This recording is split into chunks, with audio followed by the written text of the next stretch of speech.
When your child has more than one diagnosis, like autism or ADHD, or maybe dyslexia alongside sensory processing challenges, the support they need can quickly become specific. But behind the labels, the reality is that no single diagnosis can ever tell the full story. And when different parts of the process, health, education and social care, don't communicate clearly or use different frameworks, it's parents that are left navigating the gaps. Maybe you're finding that specialist services only focus on one area, or you're being asked to choose between two vital pathways that should be working together, leaving you completely feeling stuck. So in this video, I'll be discussing what happens when comorbidities complicate the process of getting special educational needs support. I'll share key signs to look out for so we as parents can better navigate the process and avoid getting caught in the confusion before our children are left at a disadvantage. My name is Brenda and I'm a parent mentor and a fellow parent. I support parents raising children with individual needs and differences to stay empowered whilst they navigate through procedural challenges. I've often wondered why the process is even more challenging when a child has more than one diagnosis. I've had to engage in discussions where my son would only be seen through the prisms of his autism diagnosis, without taking into consideration how his ADHD will impact his progress too, or vice versa, and then having to define where he would sit on an eligibility criteria scale to be considered eligible for support. So what are comorbidities and why do they complicate SEN support? Comorbidities refer to when a child has more than one condition at the same time. For example, a child might have autism and ADHD or a learning difficulty alongside anxiety. These overlapping conditions are called comorbid.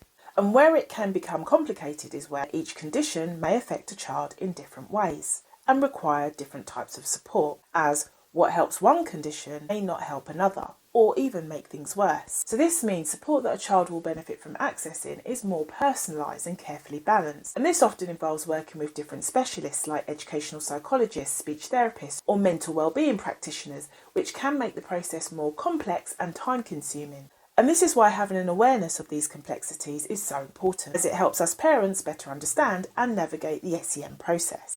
So what are the complexities? So here are 9 key challenges that I've identified when navigating with a child that's in receipt of SEN.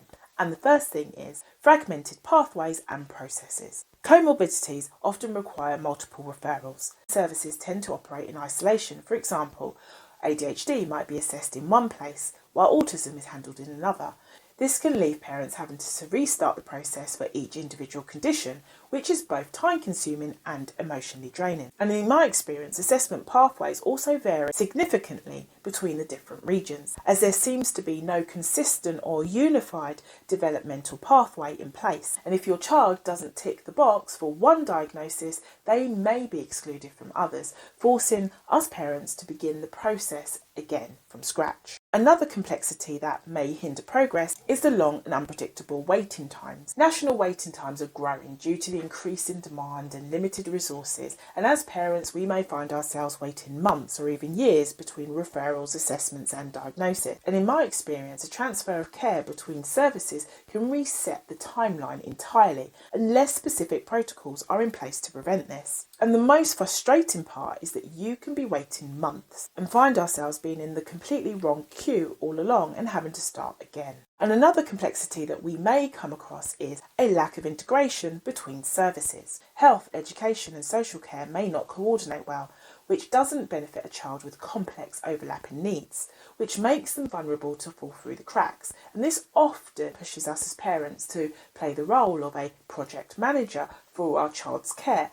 And this might be manageable if this was the plan from the start. However, it can lead to key partner agencies playing a reduced role. And that's frustrating because ideally you'd hope everyone involved is reading from the same script and working together to see our children as a whole. And another complexity is where a diagnosis is used as a gateway to support. This is where perhaps schools or services often delay meaningful support until a formal diagnosis is in place, even when a child's needs are clearly visible. And in my experience, I found that some head teachers' staff lack clarity around what support can be offered before a diagnosis is confirmed.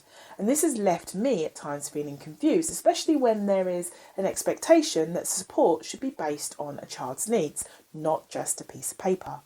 And another complexity is where there are inconsistent assessments and discharge processes. Assessment processes can vary significantly depending on the area, the services and the individual professionals involved. And in some cases, subjective input, let's take for an example from a teacher, can influence outcomes, as once discharged, re-referrals often mean starting the entire process again.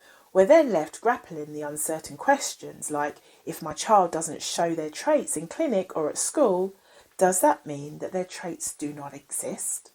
And another challenge is information black holes and a lack of transparency. There are times when parents are not often given access to reports or school input shared with other professionals, which creates a major barrier to understanding advocacy. And this becomes especially problematic when strength-based language is used in a way that unintentionally downplays or masks a child's real challenges. And in these situations, we may find ourselves having to submit subject access reports just to understand what's being said about our child.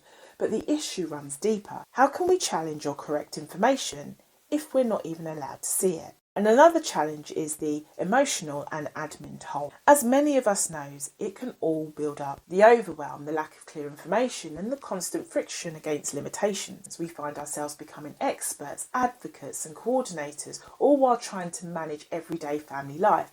And it's incredibly difficult to keep up with the expectations, the unfamiliar terminologies, the legal rights and the ongoing communication with professionals.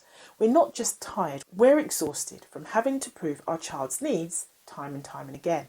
And another challenge is confusion around non-recognised conditions. Some local authorities and services refuse to recognise some conditions, even when both parents and professionals agree that the traits are clearly present. And in my experience, I faced this challenge when advocating for recognition of pathological demand avoidance, which I've spoken about in this video here, where I found myself having to reframe PDA as a profile of autism just to ensure that my child's needs were acknowledged and recognised, which left me questioning, just because a condition isn't on the list, does that mean the needs aren't real?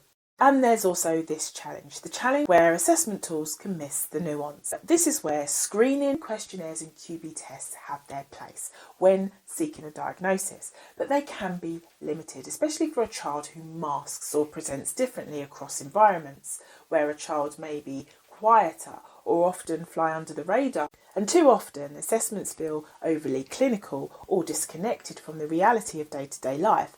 But what happens when a school sees a different child to what you do, or their version carries more weight? So when looking at these 9 challenges, how does this impact the support a child receives? Well, they all directly affect the support a child receives at school. EHCPs and school-based provisions often fail to capture the fuller picture due to a lack of holistic or joined-up planning, and this creates a real risk for a child's needs being misunderstood, misrepresented, or simply unsupported. And for parents, the real burden is juggling appointments, chasing assessments, and constantly stepping into the role of an advocate, as it adds the emotional toll of ensuring that our child's needs are acknowledged and recognised as requiring support. But awareness is power, and by recognising these patterns and understanding these signs, we give ourselves a better chance to advocate effectively and protect our children from falling through the cracks. If you've enjoyed this video, why not give it a like or even share to any parents that you feel may find this information insightful. But for now, keep doing what you're doing, stay focused, stay empowered and keep creating progress.